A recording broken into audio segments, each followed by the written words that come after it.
Aujourd'hui, je vous montre comment je sème mes petits pois en contenant et en intérieur pour un repiquage en mars. Semer des petits pois en intérieur et en contenant. Hello à tous, j'espère que tout le monde va bien. Aujourd'hui, je vous montre comment je sème les petits pois en contenant et en intérieur. On abordera évidemment aussi les conditions de germination, les tâches d'entretien et bien sûr, restez jusqu'à la fin parce que je vais vous dévoiler les bienfaits des petits pois sur notre santé. On n'oublie pas de s'abonner pour soutenir la chaîne et pour m'encourager. Allez, vous êtes prêts? On va semer des petits pois. C'est parti! Alors, le petit pois, Pisum sativum, de la famille des Fabacées, est un légume annuel ou plutôt une légumineuse. Parce qu'en fait, il contient de l'amidon. Mais ça, on y reviendra à la fin de la vidéo. Alors, le petit pois, il est originaire du Moyen-Orient et de l'Asie centrale, suivant les variétés. Il fait entre 30 et 90 cm de hauteur, puisque c'est une plante qu'on considère comme semi-grimpante. Il y en a même qui ont des variétés grimpantes et qui peuvent faire jusqu'à 3 mètres de haut. Le petit pois aime le plein soleil, mais tolère une légère ombre. Il aime les climats frais, c'est pour ça d'ailleurs qu'on le cultive au printemps.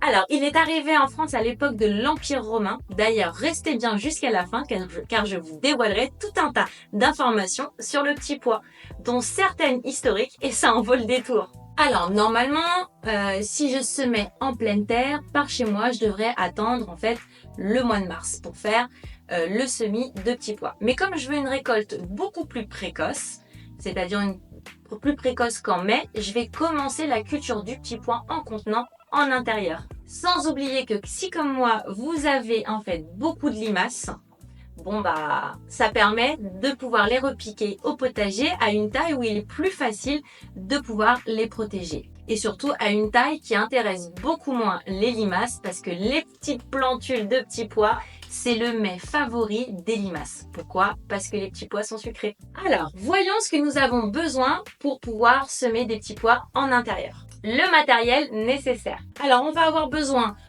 de contenants d'une profondeur de 10 à 15 cm, d'un bac avec des trous de drainage, où on va avoir besoin aussi également du terreau, mais cette fois-ci le terreau il doit être légèrement enrichi en compost. Et puis bien évidemment, il nous faut nos graines. Alors vous avez la merveille de Kelvedon ou la douce Provence la douce Provence c'est vraiment une graine qu'on peut germer en février et les merveilles c'est plutôt en mars. Donc là, comme on est à l'intérieur, ça n'a plus trop d'importance. Mais voilà, vous avez ces deux variétés qui sont top.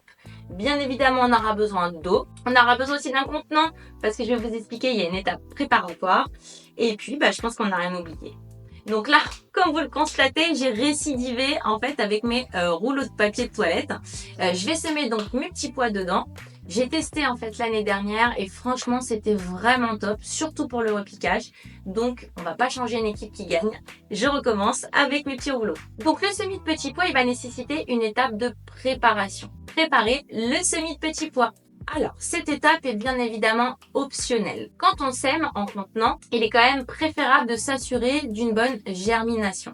Et pour ce faire, on va venir faire tremper les petits pois dans de l'eau pendant 12 heures avant le semis. L'eau est bien évidemment à température ambiante. En plus, en fait, cette étape va nous permettre de vérifier la qualité des graines. Si les graines, elles flottent à la surface, en fait, elles ne germeront pas. Donc, on enlève les graines qui flottent.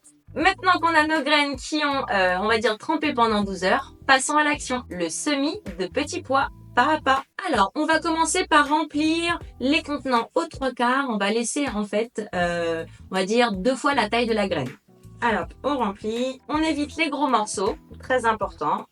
Une fois qu'on a rempli, on va pouvoir, en fait, venir tasser légèrement pour éviter les poches d'air qui vont être néfastes pour nos petites racines. Alors voilà, donc je remplis mes petits trucs aux 3/4. Si j'en ai qui sont trop remplis, hop, je mets dans les autres alvéoles.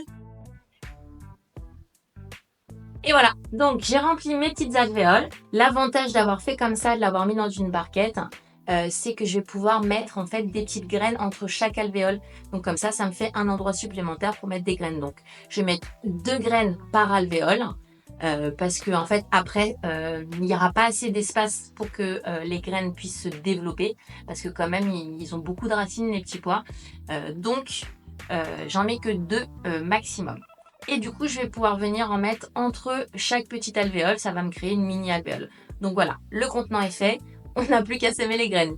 Je vais, une fois que j'ai rempli de terre mon contenant, je vais venir vider l'eau qu'il y avait en fait dedans. Là je peux remarquer que j'ai aucune graine qui flotte, donc toutes les graines sont censées germer.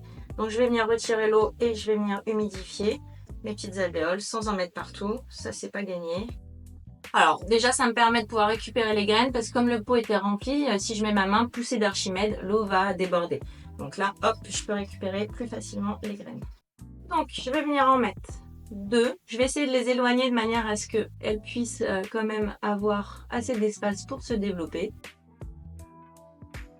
Après, si vous avez des plus gros pots, vous pouvez en fait les semer par plusieurs, puisqu'en fait le petit pois, quand on le fait en pleine terre, on a le choix de le semer en ligne ou on peut le semer en poquet. Donc en poquet, ça veut dire qu'on va faire un trou et qu'on va venir mettre plusieurs graines, généralement c'est 3 à 5 maximum, dans le trou, et après on vient reboucher. Et en fait on a plusieurs plants qui viennent de ce même trou. Donc c'est pour ça que c'est pas gênant si on en met plusieurs. Là mes rouleaux ils sont pas quand même très larges, donc je préfère en mettre que 2. Et maintenant je vais mettre une graine entre chacune des petits rouleaux. Hop. Donc regardez, hop, ça donne ça. Maintenant, je vais venir enfoncer les graines et les recouvrir de 2 fois la taille des graines. Là, le terreau, il est légèrement enrichi de compost. Donc, on va dire qu'on est à 10% de compost dans le terreau, parce que le petit pois, il est gourmand, il a besoin de beaucoup de nutriments. Donc, j'ai mis un petit peu de compost dedans. Je tasse pour que les graines soient bien en contact avec la terre. Donc là, on est bon. On arrose chaque petite alvéole. On vérifie bien que les graines ne remontent pas, parce que parfois elles peuvent remonter si elles n'ont pas été bien plaquées dans la terre. Et puis on a fait le semis de petits pois en contenant et en intérieur. Voyons maintenant les conditions de germination. Alors on va devoir placer les contenants dans un endroit hyper lumineux avec une température comprise entre 10 et 20 degrés. Le petit pois, il germe entre 6 à 14 jours suivant les températures. Ici, dans mon bureau, on a une moyenne de 18 degrés, donc ils vont mettre en moyenne 1 semaine à germer. Et si j'étais en serre froide, ils mettraient plutôt 2 semaines. On peut venir couvrir avec une cloche pour bien garder l'humidité jusqu'à la levée, et ça permet aussi de moins arroser. Mais on n'oublie pas, on aère régulièrement.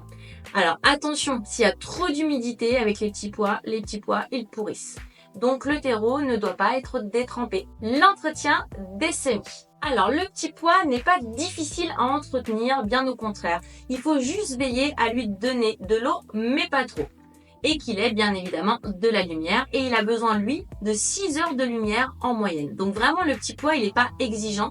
Donc ça va être super facile de cultiver le petit pois en intérieur. Quand ils annoncent, on va dire, plus de 10 degrés dehors, on va pouvoir mettre notre contenant sur le rebord d'une fenêtre, avec une cloche ou du film, tant qu'ils n'auront pas germé. Mais s'ils ont germé, et ben dans ces cas-là, on met simplement la cloche. On évite les grosses variations de température. Le petit pois, il aime pas ça. Et toutes les 2 semaines, on viendra arroser avec un purin d'ortie. Ça favorisera le développement des feuilles.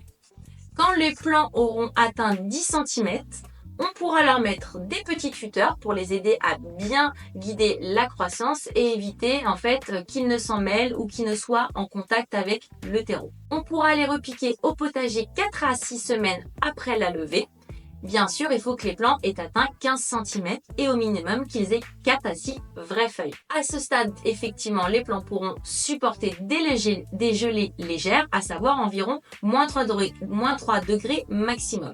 Alors que les plants de petits pois bien plus matures résistent jusqu'à -5. Et ça, c'est grâce à leur composition en glucose. Transition toute faite pour vous révéler tous les bienfaits du petit pois. Pourquoi consommer des petits pois? Le petit pois, c'est un légume emblématique des cuisines dans le monde. On le retrouve partout.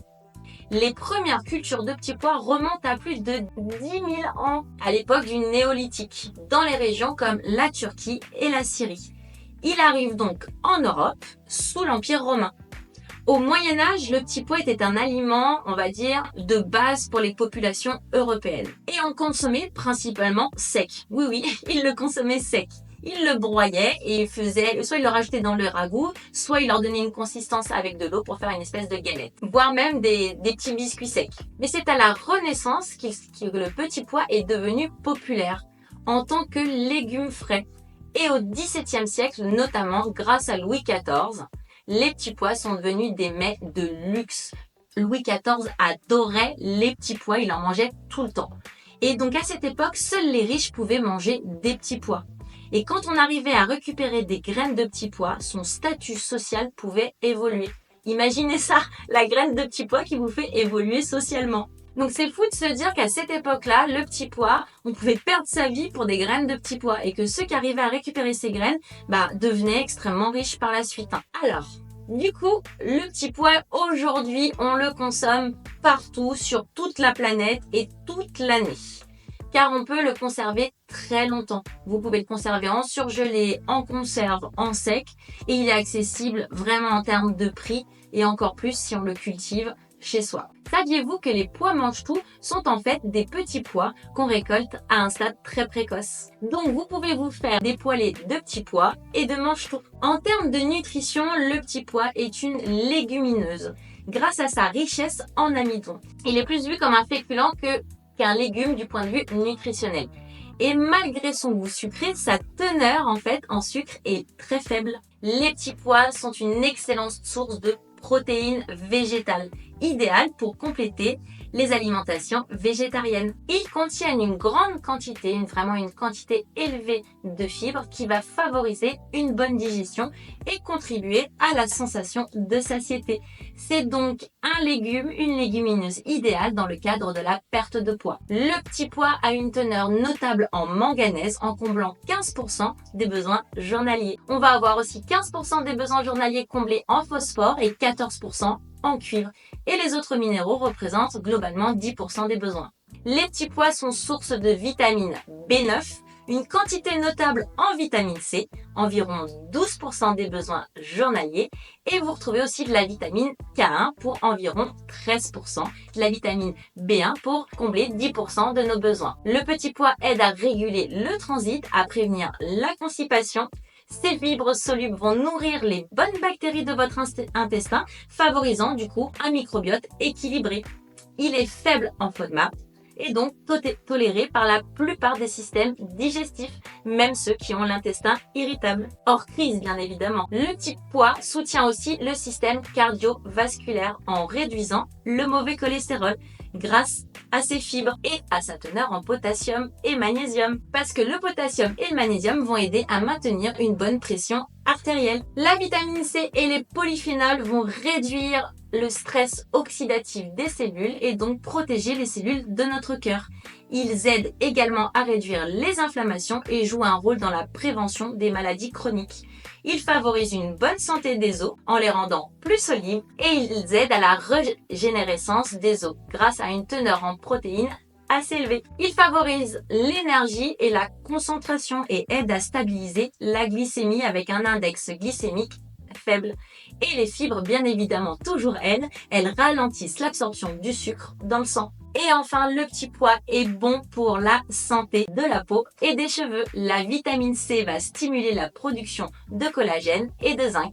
Et les antioxydants vont protéger la peau contre les agressions extérieures. En conclusion, le petit pois ne sont pas seulement savoureux, faciles à cultiver, ils regorgent de nutriments bénéfiques pour notre santé. Incorporez-les régulièrement dans votre alimentation. Et pour terminer, n'oublions pas que les petits pois sont également bons pour notre sol car ils permettent de fixer l'azote. En gros, ils enrichissent le sol d'azote grâce à une symbiose avec des bactéries qui sont présentes dans leurs racines. Le petit pois est bien plus qu'un simple légume, c'est un témoin de notre histoire, de notre agriculture, bien évidemment un allié précieux pour l'environnement. À la fois nourrissant, savoureux et écologique, il contribue à ravir les jardiniers amateurs et les gastronomes du monde entier. Et voilà, je vous ai dit tout ce que je savais sur le semis-petit pois. Maintenant, à vous de jouer. Dites-moi en commentaire si vous aussi vous allez cultiver le petit pois cette année et si vous allez d'abord le semer en contenant, en intérieur. J'espère vraiment que cette vidéo vous a plu. N'hésitez pas à liker et surtout à la commenter. Bon semis de petits pois, prenez bien soin de vous. Et en attendant la prochaine vidéo, n'oubliez pas, faites de votre alimentation votre première médecine. Ciao, ciao!